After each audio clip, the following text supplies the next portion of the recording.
untuk dia pindah agama itu konyol banget cuy. Alasan yang menurut saya apaan sih, kok cuman gara-gara begituan kamu bisa tinggalin imanmu? Imanmu di mana sebenarnya? Ya, kita langsung nonton videonya aja sambil kita akan komentari guys.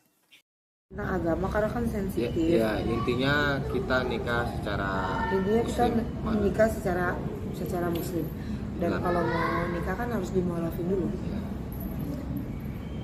Terus kan dengar salah satu alasan Kak Arya itu harus Kapin kan harus muslim dulu ya. Iya, intinya kita nikah secara Islam. Tadi kita mau nikah di luar negeri, cuma kebelet nikah. Jadi akunya udah nggak tahan. Nggak bisa lah kalau nggak nikah, kita nggak bisa dong pegangan tangan tiap hari. Nanti ada setan lewat, hamil duluan. Ya kan aku bilang 3 bulan. ya, daripada Daripada melendung. kita nikah dulu deh secara Islam, tapi harus Lagian kan mualaf kita dulu. udah saling mencintai. Ya gitu. Dia ngomongnya gitu, tapi ya versi aku, agama itu nggak perlu diomongin. Intinya nikahnya itu secara agama. Dan aku dimualafin dulu. Dan itu nggak bohongan, emang mualafin beneran. Dan menurut aku nggak penting banget sih untuk bicara, ya meninggal juga sendiri-sendiri kan. Aku meninggal nggak bisa minta tolong dia, gitu-gitu kali. Tinggal masuk neraka, Arya tolong Arya, aku di neraka. Dan kita meninggal sendiri-sendiri, jadi kita tanggung jawab kenapa kita harus pakai baju warna hitam hari ini. Aduh, miris ya sama orang-orang kayak gini ya. Jadi dulu pas saya pernah iringi main musik ya, ini Pinkan ini waktu itu pelayanan di Manado. Di sana dia nyanyi, jadi saya yang iringi keyboard waktu itu. Saya lupa nyanyi lagu apa ini Pinkan ini. Nah waktu itu saya kaget, loh kenapa kok orang ini nyanyi lagu rohani, terus kok di gereja? Dengar-dengar katanya dia masuk Kristen. Cuman dari beberapa penyampaian dan kesaksiannya saya mulai curiga kan. Masa segampang itu, sereceh itu gitu loh. Dia bisa kemudian dia melayani pindah agama dengan alasan yang nggak banget gitu. Waktu itu pikiran saya. Tapi waktu itu kan saya masih bocil ya, nggak terlalu memikirkan hal-hal kayak gitu. Dan kemudian lama-lama saya lihat dia kemudian kalau nggak salah ini ya diangkat sebagai pastor gitu. Pastor di salah satu gereja yang mana kemudian dia melayani. Dan makin lama makin kesini saya lihat di TikTok kadang-kadang bawa firman dan lain-lain. Saya pikir gini ya, saya aja kuliah teologi tuh bertahun-tahun baru bisa istilahnya mengajar menafsirkan Alkitab, berkhotbah dengan pendalaman Alkitab. Ini orang yang baru tahu, kemudian sudah diangkat pastor, kemudian bahasa Alkitab tiap hari. Dan kalau nggak salah waktu itu muncul di salah satu TV dengan dandanan dan lain-lain selayaknya artis lah ya. Selayaknya artis ya wajar. Bagi seorang artis itu wajar menurut saya. Tapi bagi seorang pastor gitu kayak nggak cocok. Dan ada beberapa statement. Oke, ready?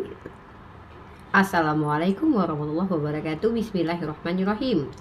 Alhamdulillahirabbil alamin. Arsala rasulahu bil huda wa dinil haq liyuzhirahu 'ala dini kulli walau karihal kafirun walau karihal munafiqun wa nabiyya ba'da ma ba'du. Rabbi ishrah li sadri wa yassir li amri wahlul 'uqdatam min lisani yafqahu qawli. Rabbana la tuzigh qulubana ba'da idh hadaitana wa hab lana min ladunka rahmah innaka antal wahhab. Ya teman-teman, kembali lagi bersama Uniriva, konten Uniriva Apologet, dimana khusus konten untuk mereaction apapun yang terjadi di alam maya, alam bawah sadar, alam barzah. Nggak bercanda. Di dunia ini banyak sekali kejadian yang akan kita rekam, akan kita lihat di platform manapun. Salah satunya ada di TikTok, YouTube, Facebook. Dan kita tahu ini adalah zaman yang penuh dengan fitnah, di mana segala sesuatunya akan dilemparkan oleh orang-orang yang tidak bertanggung jawab, informasi yang tidak bertanggung jawab. Dan banyak sekali informasi-informasi yang kadang kita dengar dari orang-orang yang hanya mengedepankan emosi, mengedepankan kebencian, dan juga mengedepankan hawa nafsu. Di antaranya banyak sekali fitnah yang berseliweran. Dan saran saya buat Anda semua yang terpapar fitnah, yang dikenai fitnah, atau yang sedang dalam keadaan terfitnah, maka berserah dirilah kepada Allah. Biarkanlah kebenaran itu akan terbuka dan apapun yang kita sembunyikan, kalau Allah berkehendak untuk menutupi aib kita, dan kalau Allah berkehendak untuk membuka aib kita, tidak akan kita mampu bisa untuk menghalang-halangi apa yang Allah kehendaki. Artinya saya berdoa semoga kita semua yang menonton channel YouTube Rifa Apologet ini benar-benar dijaga oleh Allah Subhanahu wa taala dari fitnah dan memfitnah. Nauzubillah summa nauzubillah. Kali ini saya ingin memberikan sebuah informasi yang datang dari ranah artis ya, dari ranah entertainer, yaitu tentang kembalinya Pinkan Mambo yang tadinya pernah murtad kemudian kembali menjadi muslim karena menikah.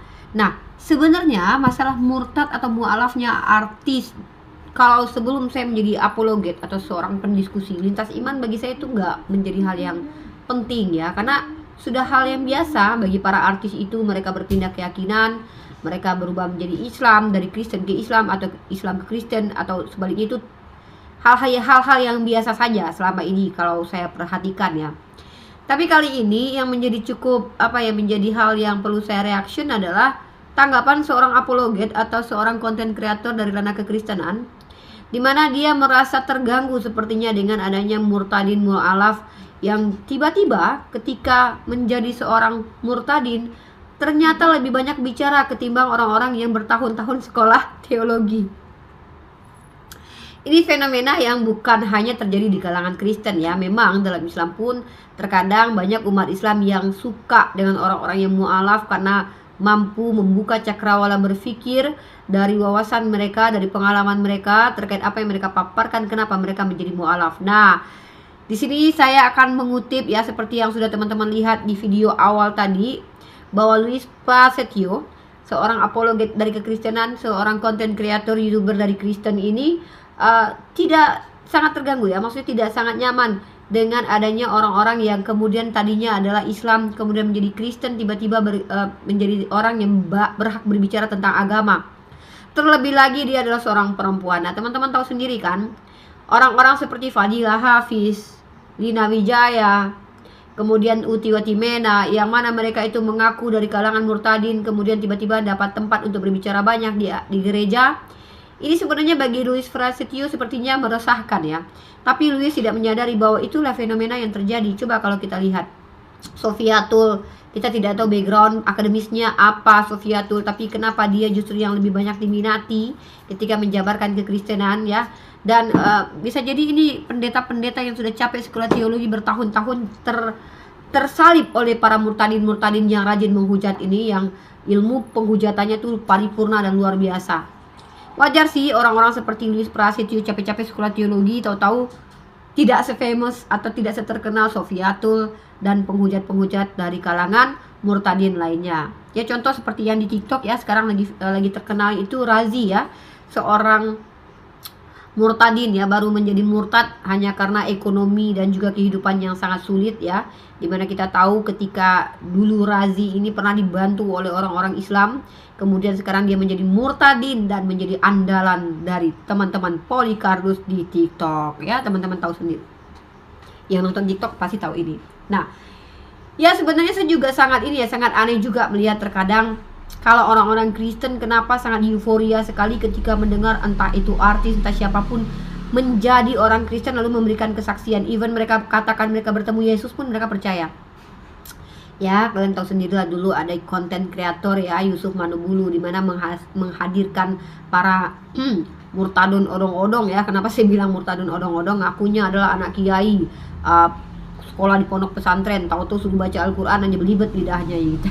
Banyak sekali hal seperti itu di kontennya Bang Al Ayubi dan juga Julius, teman-teman boleh lihat tuh, atau di kontennya Bang Tri. Nah, ini yang menjadi asbab kenapa sebenarnya mereka ini adalah orang yang menyerang agama Islam. Maka mereka mendapatkan tempat di hati orang-orang Kristen, karena orang-orang Kristen itu sekarang saya lihat ketika mereka berdiskusi mereka tidak butuh ilmu. Ya, kebanyakan orang-orang Kristen yang ada di TikTok ya, ketika mereka berdiskusi itu mereka tidak butuh ilmu. Ya, karena saya sendiri ada pendiskusi lintas iman di jalur TikTok dan juga di YouTube. Jadi mereka itu jarang yang memang betul-betul butuh ilmu, tetapi mereka butuh apa? Butuh mengaktualisasikan kebenciannya terhadap orang-orang Islam seperti saya, Bang Zuma dan teman-teman apologet lainnya, yaitu dengan apa? Menginginkan adanya penghujat-penghujat kelas kakap. Itu kenapa teman-teman lihat sendiri Sofiatul Elia Myron, kemudian juga Aderion atau Kiamat, itu lebih terkenal, bahkan lebih diminati, lebih disupport ketimbang orang-orang seperti Tante Darni atau orang-orang seperti siapa ya, banyak sekali kalau kita lihat ya.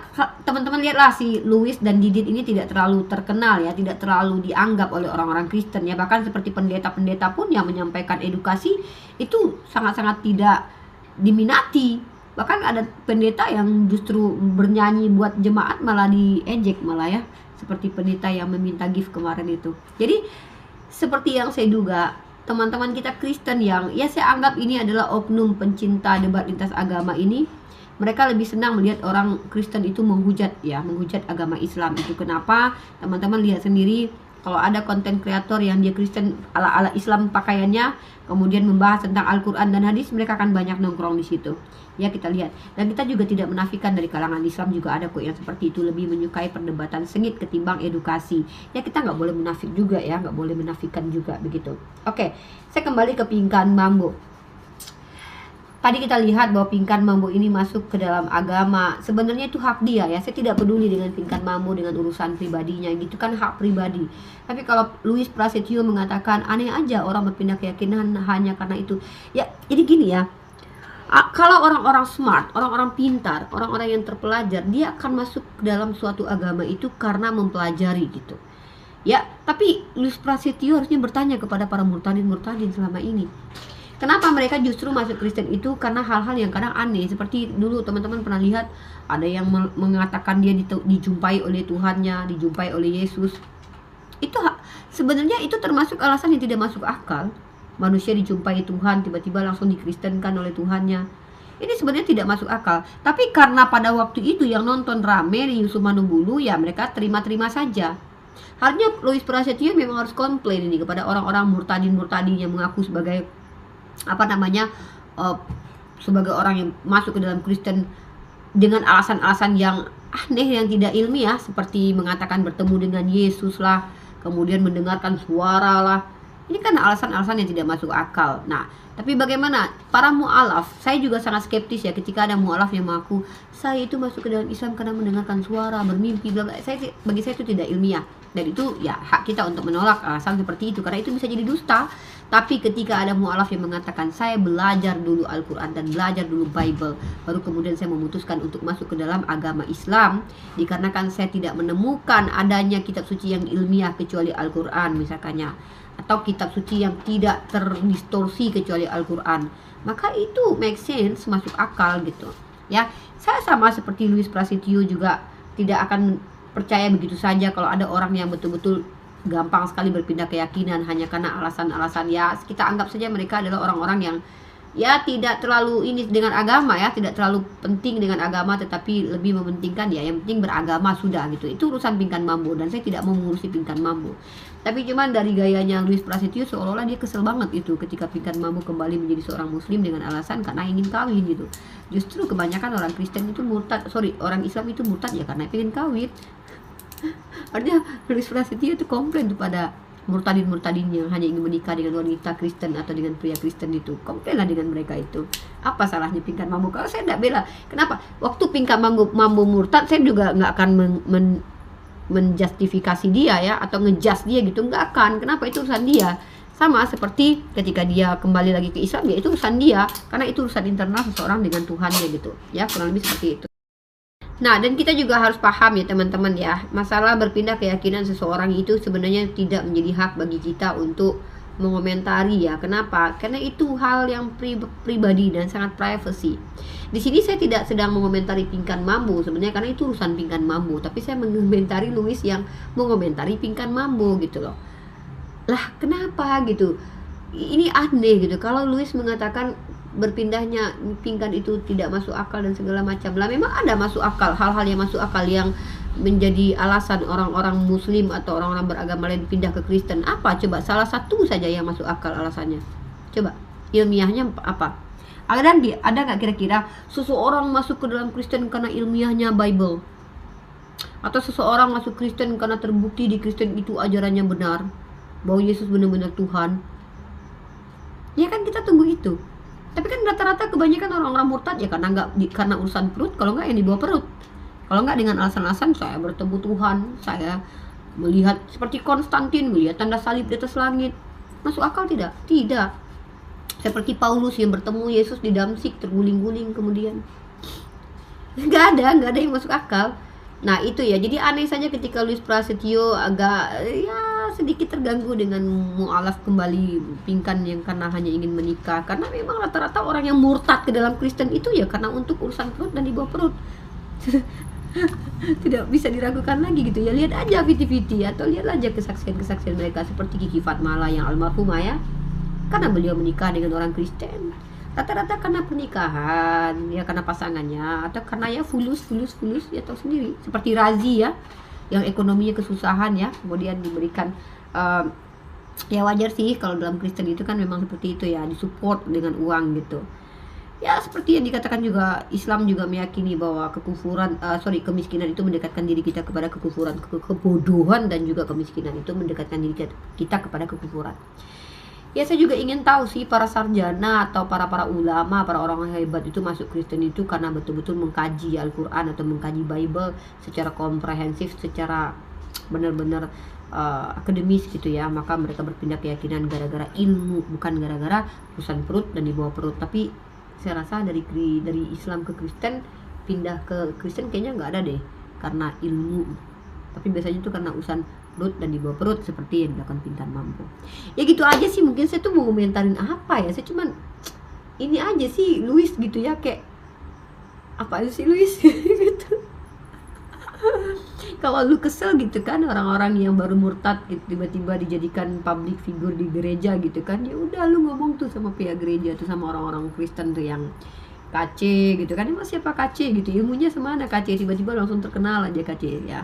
Kemudian siapa sih Sofiatul sekolah STT nggak sih gitu kan, Elia Meron sekolah STT nggak gitu. Jadi terkadang kasihan juga si Louis dan kawan-kawannya yang udah capek-capek sekolah STT tapi malah nggak terkenal dan malah tidak terlalu dianggap di kekristenan. Kasihan juga sih. Ya mudah-mudahan Louis terkenal kemudian menjadi seorang pendeta sejati yang dikenal oleh orang-orang Kristen ya, kemudian lebih didengar ya ketimbang murtadin yang tidak ada ilmunya ya. Kasihan juga si Louisnya gitu ya. Lebih baik saya sepakat malahan, ayo kita kedepankan orang-orang terpelajar gitu, orang-orang yang benar-benar belajar, entah autodidak kayak entah akademis kayak, yang penting dia berbicara tuh betul-betul menggunakan literasi, ketimbang orang-orang yang baru masuk ke dalam agama Kristen tahu-tahu udah bicara jadi pastor aja gitu kan. Sama seperti Islam juga ya. Kalau gelar ustazah dan ustadz itu kan dari umat ya. Kalau saya tidak gampang mengustadkan orang. Kenapa? Saya berusaha untuk lihat dulu, karena kadang saya plesetkan tuh ustadz artinya adalah usaha untuk taat. Tapi kalau guru dalam Islam itu diperintahkan untuk menjadi guru yang mursyid, yang betul-betul punya kapasitas. Kalau dia nggak ada background di situ, kita nggak boleh belajar sama dia sesuatu yang memang adalah kapasitasnya. Contoh guru bahasa Arab, nggak mungkin saya belajar kepada guru bahasa Indonesia, begitu dalam Islam ya. Begitu juga dengan masalah apologet, tidak semua ulama mengerti tentang dunia perapologetan, karena kita tidak semua belajar tentang agama Kristen ya. Kadang-kadang hanya orang-orang tertentu yang belajar agama Kristen, makanya ada istilah apologet sekarang, walaupun ini istilah baru ya. Nah jadi intinya apa teman-teman ya, kalau saya ini kan seorang mahasiswi pendidikan agama Islam ya, jadi saya tentu memperdalam agama Islam, walaupun saya juga belajar otodidak dan juga membaca jurnal-jurnal ataupun materi-materi dari STT untuk pendalaman pengetahuan saya dalam ranah diskusi, karena saya berdiskusi dengan teman-teman non-muslim dari pihak Kristen ya. Louis ya, semoga terguncang handphone saya. Semoga ke depan makin banyak orang-orang berilmu dari Islam dan Kristen untuk bisa diajak diskusi teman-teman, sehingga kita mendapatkan wawasan baru. Itu saja yang bisa saya sampaikan. Wabillahi taufiq wal hidayah. Assalamualaikum warahmatullahi wabarakatuh.